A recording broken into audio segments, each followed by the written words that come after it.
بسم الله الرحمن الرحيم. الحمد لله حمدا موافيا لنعمه مكافيا لمزيده، والصلاة والسلام على سيدنا محمد وآله وصحبه وجنوده. أما بعد، یہ تفسیر جلالین ہے، اور انشاءاللہ یہ ہمارا دوسرا سیشن ہے، اور آج سے ہم سورہ بقرہ کی ابتدا کر رہے ہیں۔ کل ہم نے مختصراً سورۃ الفاتحہ کے تفسیر سماعت کی تھی، اور آج سورۃ البقرہ کی ابتدا کر رہے ہیں۔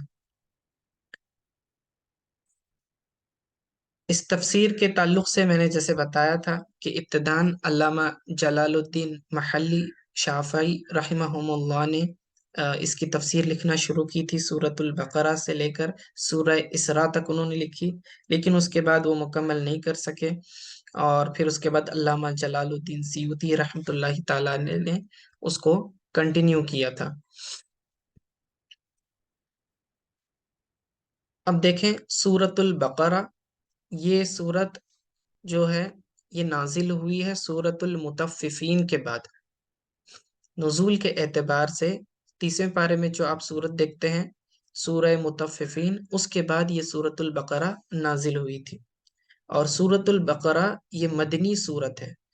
مکی اور مدنی صورتوں کے تعلق سے میں نے بتایا تھا کہ جو صورتیں ہجرت کے بعد نازل ہوئی ہیں انہیں مدنی صورتیں کہا جاتا ہے، اور ہجرت سے پہلے جو تھیں انہیں مکی صورتیں کہا جاتا ہے۔ جب ہم مدنی صورتیں کہتے ہیں ہجرت کے بعد والی، تو حضور ہجرت کر کے مدینہ گئے، اس کے بعد فتح مکہ کے بعد واپس بھی مکہ آئے تھے، اور جب جو بھی آیتیں اتری مکہ میں تو بھی انہیں مدنی صورتیں ہی مانا جائے گا، مکی صورتیں نہیں کہیں گے۔ اس کے تعلق سے فرماتے ہیں سورۃ البقرہ مدنیۃ، سورہ بقرہ مدنی ہے۔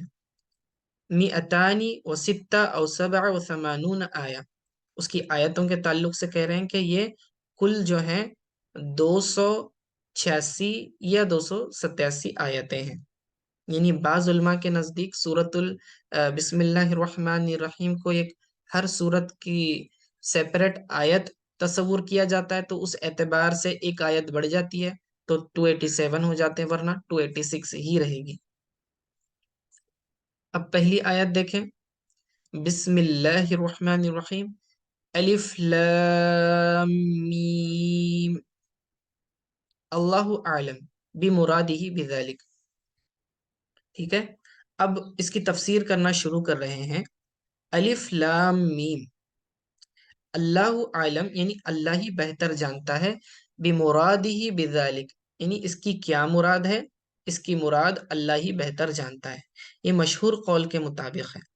دیکھیے قرآن میں بعض صورتوں کی ابتدا میں چند ایسے کلمات ہیں جن کے ہر حرف کو سیپریٹلی جدا جدا کر کے حروف تہجی کی طرح پڑھا جاتا ہے، تو اسی لیے انہیں حروف مقطعات کہتے ہیں۔ حروف مقطعات، مقطعات لفظ بنا ہے قطع سے، قطع کا مطلب ہوتا ہے کاٹنا، جدا کرنا، تو مقطعات یعنی جدا جدا کیے جانے والے حروف، الفاظ۔ تو حروف مقطعات یعنی ایسے کلمات جنہیں ہر حرف کو جدا جدا کر کے سیپریٹ کر کر پڑھا جاتا ہے، اسی لیے انہیں حروف مقطعات کہتے ہیں۔ تو کل حروف مقطعات جو ہیں قرآن میں جو آئے ہیں وہ 14 حروف آئے ہیں، یعنی تمام حروف کا اگر مجموعہ دیکھیں گے، مختلف قسم کے جو حروف مقطعات میں آئے ہوئے ہیں وہ 14 بنتے ہیں، اور 14 جو ہے یہ 28 کا نصف ہے، ہاف ہے، یعنی جتنے حروف ہجا ہیں، حروف تہجی ہیں، اس کا ہاف جو ہے حروف مقطعات ہیں۔ اب اللہ تعالیٰ نے بس انہی مخصوص حروف کا استعمال کیوں کیا حروف مقطعات کے لیے، اور انہیں سیپریٹ کر کے کیوں پڑھا جاتا ہے، اور پھر اس کے معنی کیوں نہیں بتائے گئے، ان تمام باتوں میں حکمتیں ہیں۔ وہ کیا حکمتیں ہیں؟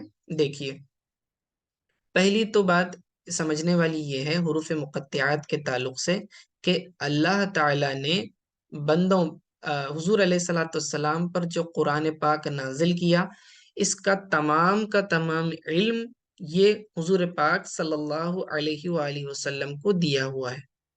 یعنی ایسا قرآن کا کوئی حرف نہیں ہے جس کے بارے میں حضور علیہ الصلوۃ والسلام کو پتہ نہ ہو، لیکن حکمتاً ان حروف مقطعات کو بطور چیلنج قرآن میں رکھا گیا ہے، اور اس کی مراد کو لوگوں پر واضح اور ظاہر نہیں کیا۔ وجہ یہ ہے کہ عرب جو ہے عربی زبان کے ماہر تھے، اور انہیں اپنی زبان پر فخر تھا۔ کفار قریش ہوں یا دوسرے عرب کے قبائل تھے، تو وہ لوگ اپنی زبان پر ناز کرتے تھے، اور اللہ تعالیٰ نے انہی کی زبان عربی زبان میں اس قرآن کو نازل کیا، اور انہی حروف الہجا سے مخصوص الفاظ بنا کر بھیجے، اور یہ چیلنج دیا کہ اگر تم اپنے دعوے میں سچے ہو، یعنی تم جھٹلاتے ہو کہ یہ قرآن اللہ کی طرف سے نہیں ہے، تو تم اس جیسا کلام لے آؤ اور اس کے معنی ہمیں بتاؤ، حالانکہ وہ نہیں بتا سکتے۔ تو یہ چیلنج ہے، اور مومنین کے لیے بھی اس میں آزمائش ہے۔ وہ آزمائش مومنین کے لیے کس طرح ہے کہ بندوں کو اگرچہ کہ ان حروف ان الفاظ کے معنی معلوم نہ بھی ہوں، تو یہ دیکھا جاتا ہے کہ کیا بندے پھر بھی اس قرآن پر ایمان لاتے ہیں یا نہیں لاتے ہیں۔ تو یہ مومنین کے لیے بھی آزمائش ہے اور کافرین کے لیے بھی آزمائش ہے۔ تو بطور آزمائش اللہ تعالیٰ نے ان حروف مقطعات کو قرآن میں انٹینشنلی نازل کیا ہوا ہے۔ اب اس کے حقیقی معنی اللہ اور اس کا رسول ہی بہتر جانتے ہیں، لیکن بعض علماء اور بعض صحابہ سے اس کی تعویل بھی مراد ہے، یعنی کہ لوگوں کو بالکل بھی اس کی طرف سمجھ میں نہیں آتا کہ آخر یہ حروف مقطعات کے اندر میننگز کیا ہیں، تو وہ سمجھانے کے لیے کچھ میننگز بتاتے ہیں، جیسے کہ اللہ تعالیٰ نے جیسا انہیں علم عطا کیا اس کے مطابق۔ لیکن یہ جو حروف مقطعات کے میننگز ہیں، یہ قطعی نہیں ہوتے، ظنی ہوتے ہیں، یعنی کہ اس کو 100% اس کا میننگ یہی ہے ایسا کوئی نہیں کہہ سکتا۔ اسی لیے افضل طریقہ تو یہی ہے کہ یہ کہا جائے کہ اللہ اور اس کا رسول ہی اس کے معنی کو بہتر جانتے ہیں۔ جیسے کہ الف لام میم کے تعلق سے ابن عباس رضی اللہ عنہ کی روایت ہے کہ الف سے مراد اللہ ہے، لام سے مراد جبریل ہے، اور میم سے مراد محمد ہے۔ یعنی اللہ تعالیٰ نے جبریل علیہ السلام کے ذریعے محمد صلی اللہ علیہ وسلم پر اس قرآن کو نازل کیا۔ تو یہ ایک جو ہے اس اعتبار سے دیکھا جائے تو یہ مختلف الفاظ کا مخفف ہے، یعنی کہ شارٹ فارم ہے، اس کا لانگ فارم بھی ہو سکتا ہے، جیسے کہ ایک تعویل کی جاتی ہے جو میں نے بتائی، یا پھر اس کا معنی یوں بھی تعویل کی جاتی ہے کہ اللہ کہ انا اللہ اعلم، کہ میں اللہ ہوں اور سب سے زیادہ جاننے والا ہوں۔ ٹھیک ہے، یہ بھی تعویل کی جاتی ہے۔ بعض کہتے ہیں کہ یہ صورتوں کے نام ہے، لیکن ایسا نہیں ہے۔ مشہور قول آپ سمجھ لیں کہ یہ اللہ اور اس کے رسول کے یہ وہ راز ہیں جو بندوں سے مخفی رکھے گئے ہیں، اور ان کے لیے آزمائش ہے کہ کیا وہ بندے نہ سمجھتے ہوئے بھی قرآن پر ایمان لاتے ہیں یا نہیں لاتے ہیں۔ ٹھیک ہے، تو اس کے پیچھے نہیں پڑنا چاہیے کہ اس کے معنی کیا ہیں، بلکہ اللہ اور اس کے رسول صلی اللہ علیہ وسلم کے درمیان کے راز ہیں۔ یہ حروف مقطعات ثواب میں بالکل برابر ہیں باقی قرآن کے حروف کے مطابق۔ اور اس کے تعلق سے ایک روایت ہے کہ جس شخص نے قرآن مجید میں ایک لفظ پڑھا، ایک حرف پڑھا، تو اس کے لیے ایک نیکی، اور ایک نیکی 10 کے برابر ہے۔ تو اگر میں نہیں کہتا کہ الف لام میم یہ ایک جو ہے ایک حرف ہے، بلکہ الف ایک حرف، لام ایک حرف اور میم ایک حرف ہے، تو اس طرح سے 30 نیکیاں ہو جاتی ہیں، اور پھر اس سے زیادہ بھی اللہ تعالیٰ ثواب دینے پر قادر ہے۔ تو ثواب میں بالکل یہ برابر ہیں، اور اس سے حضور صلی اللہ علیہ وسلم کا ان کو جدا جدا کر کے پڑھنا یہ ثابت ہے۔ اب سورۃ البقرہ کا یہ بقرہ کہتے ہیں گائے کو۔ آپ کہیں گے اس سورت کا نام گائے کے نام پر کیوں رکھا ہے؟ یاد رکھیں یہ کسی نے اپنی مرضی سے صورتوں کے نام نہیں دیے ہیں، بلکہ یہ صورتوں کے نام اور اس کی ترتیب توقیفی ہے، یعنی حضور صلی اللہ علیہ وآلہ وسلم کے بتانے سے ہمیں پتہ چلے ہیں، ٹھیک ہے؟ اور سورت کسے کہتے ہیں؟ سورتن یہ لفظ بنا ہے سور البلد سے۔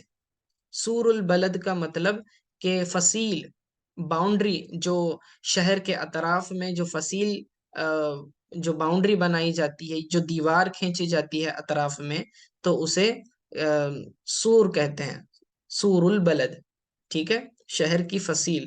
تو چونکہ سورہ جو ہے ایک مضمون سے دوسرے مضمون کے درمیان فصل ہوتا ہے درمیان میں، تو اس اعتبار سے یہ سورت ہوئی، یا پھر اس کے رتبے اور اس کے احاطے کی وجہ سے اسے سورت کہا جاتا ہے، ٹھیک ہے؟ جیسے کہ آقا علیہ الصلوۃ والسلام نے فرمایا ہے، مسلم شریف کی حدیث ہے کہ لا تجعلوا بیوتکم مقابر، اپنے گھروں کو قبرستان نہ بناؤ، وَإِنَّ الشَّيْطَانَ يَفِرُّ مِنَ الْبَيْتِ الَّذِي تَقْرَأُ فِيهِ سُورَةُ الْبَقَرَةِ، کہ شیطان اس گھر سے بھاگ جاتا ہے جس گھر میں سورہ بقرہ کی تلاوت کی جاتی ہے۔ تو یہاں حضور صلی اللہ علیہ وسلم نے سورہ بقرہ کا نام مخصوص طور پر ذکر کیا، اسی طرح احادیث میں دوسرے سورتوں کے نام بھی مذکور ہیں، تو معلوم یہ ہوا کہ ان سورتوں کے نام خود آقا علیہ الصلوۃ والسلام نے دیے ہیں، کسی نے اپنی مرضی سے نہیں دیے ہیں، ٹھیک ہے؟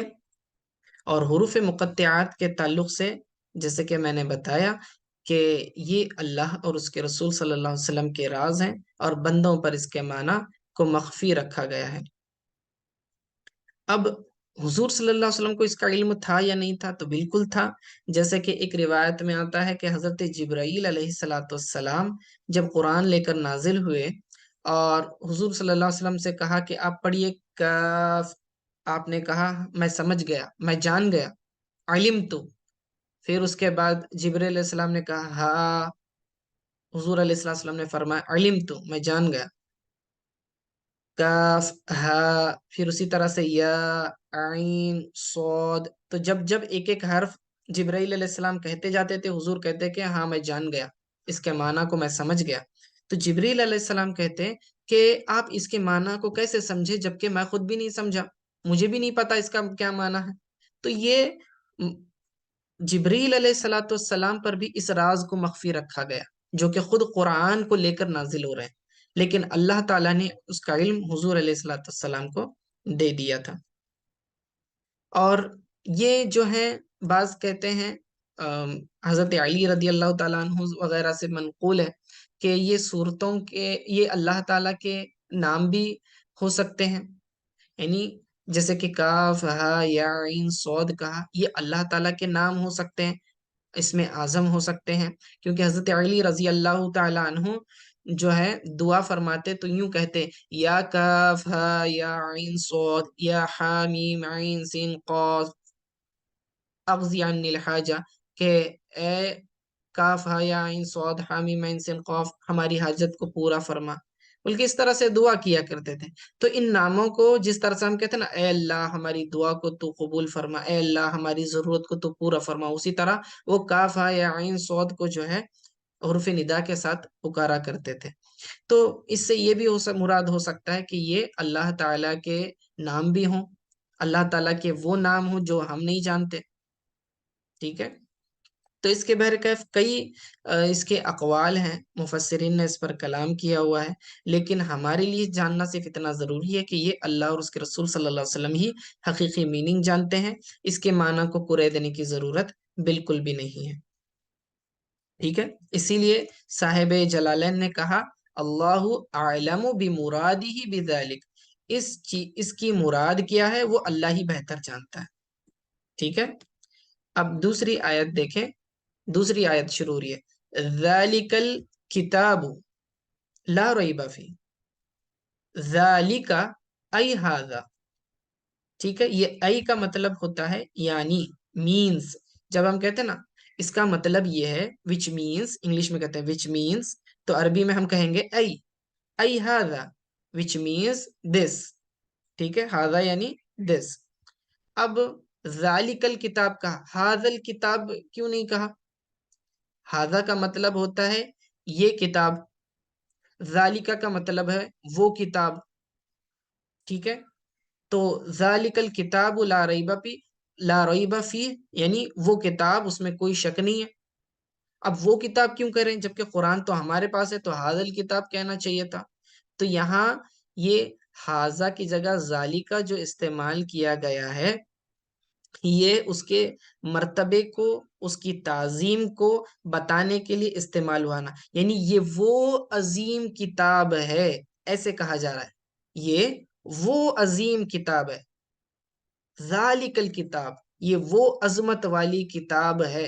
تو اس طرح سے جب کسی کی عظمت، تعظیم بیان کرنی ہو تو کبھی کبھی بعید کا جو اس میں اشارہ ہوتا ہے، ڈیمونسٹریٹو پروناؤن ہوتا ہے، وہ استعمال کیا جاتا ہے۔ تو حاضل کتاب کی جگہ ذالک الکتاب کہہ کر قرآن کی منزلت کو، قدر و منزلت کو، اس کی تعظیم کو بیان کیا جا رہا ہے، یعنی یہ ایسی عظیم کتاب ہے، یہ وہ عظیم کتاب ہے۔ آگے پھر اس کی تفصیل آ رہی ہے۔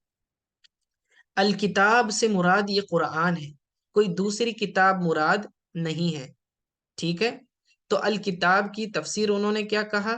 الذی یقرأہ محمد صلی اللہ علیہ وسلم، یعنی یہ کتاب جسے محمد صلی اللہ علیہ وسلم پڑھ رہے ہیں، یہ جو تلاوت کر کے آپ کو سنائی جا رہی ہے، اس کتاب کے بارے میں بات ہو رہی ہے۔ کیا بات ہو رہی ہے؟ آگے اس کی صفت آ رہی ہے، لا ریب فیہ، ای لا شک فیہ۔ ریب کا مطلب شک، ریب کا مطلب شک ہوتا ہے، ٹھیک ہے؟ شک کسے کہتے ہیں؟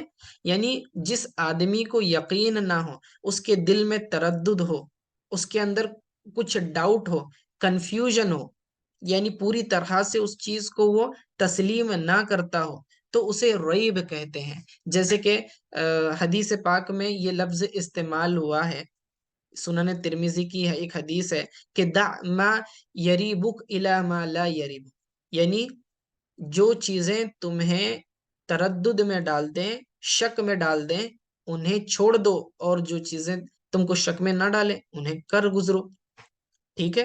تو وہاں بھی یہ لفظ جو ہے ریب سے مراد شک ہے، ٹھیک ہے؟ تو اسی لیے ریب کی تفسیر انہوں نے شک سے کی، لا ریب فی ای لا شک فی، ٹھیک ہے؟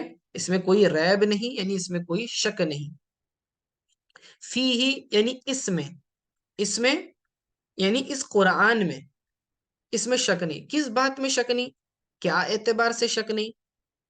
کہ قرآن کے مضامین میں کوئی شک نہیں؟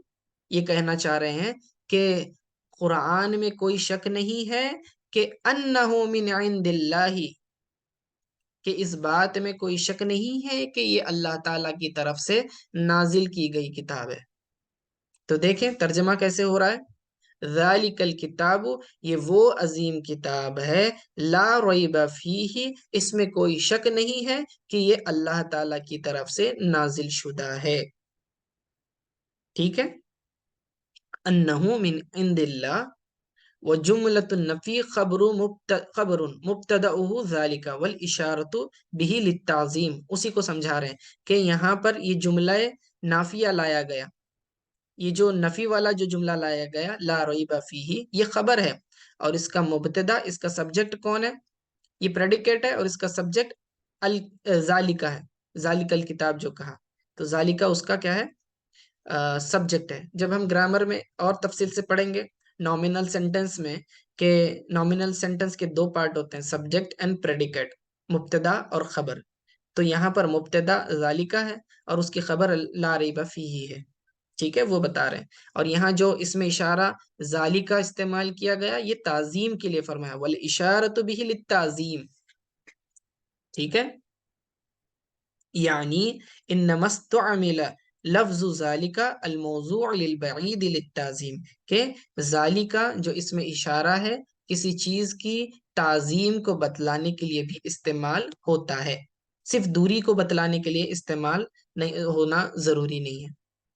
آگے فرما رہے ہیں لا ریب فیہ ہدی للمتقین، ہدن سے مراد ہے ہدایت، یہ جو ہے مصدر ہے، یہ روٹ ورڈ ہے، اسی لیے اس کے اوپر دو زبر ہیں.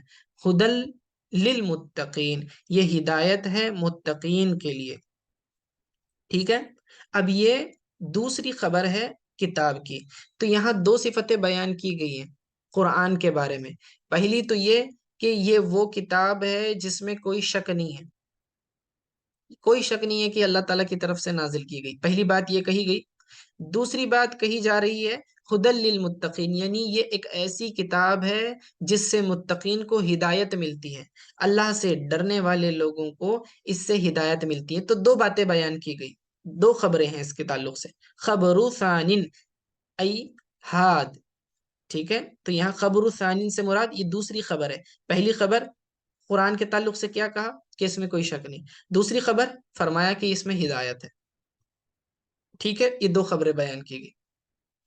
یہاں ہدن سے مراد ہادن، یہ ہدن بمانا ہادن ہے، یعنی کہ ہدایت دینے والی. اس میں فاعل ہے، یہ ہدایت دینے والی کتاب ہے. للمتقین، اب یہ ہدایت کس کو مل رہی ہے؟ فرمایا للمتقین، متقین کے لیے. متقی کسے کہتے ہیں؟ متقی کی جمع ہے متقین. متقی کسے کہتے ہیں؟ پرہیزگار آدمی کو، ڈرنے والے کو. یعنی وہ شخص جو اللہ تعالیٰ سے ڈرتا ہو اور حرام کاموں سے پرہیز کرتا ہو، مکروہ کاموں سے پرہیز کرتا ہو، تو اسے متقی آدمی کہتے ہیں. تو اسی کی جمع ہے متقین، یعنی جو اللہ سے ڈرتا ہو، پرہیزگاری اختیار کرتا ہو، ایسے شخص کو قرآن سے ہدایت ضرور بضرور ملتی ہے. اچھا، صرف اس سے شک یہ پیدا ہوتا ہے کہ کوئی کہنے والا یہ کہہ سکتا ہے کہ اگر یہ قرآن صرف متقین کے لیے ہدایت ہے تو باقیوں کے لیے ہدایت نہیں ہے کیا؟ حالانکہ قرآن میں سورہ بقرہ میں ہی آگے آئے گا ہدل للناس، یہ لوگوں کے لیے ہدایت ہے کر کے بھی آیا ہے. ناس کا مطلب لوگ، ہدل للناس. اب ناس کامن ہو گئے، اس میں کافر بھی آ گئے، مشرک بھی آ گئے، مومن بھی آ گئے، متقی بھی آ گئے، غیر متقی بھی آ گئے، فاسق بھی آ گئے، سارے لوگ آ جاتے ہیں ہدن للناس.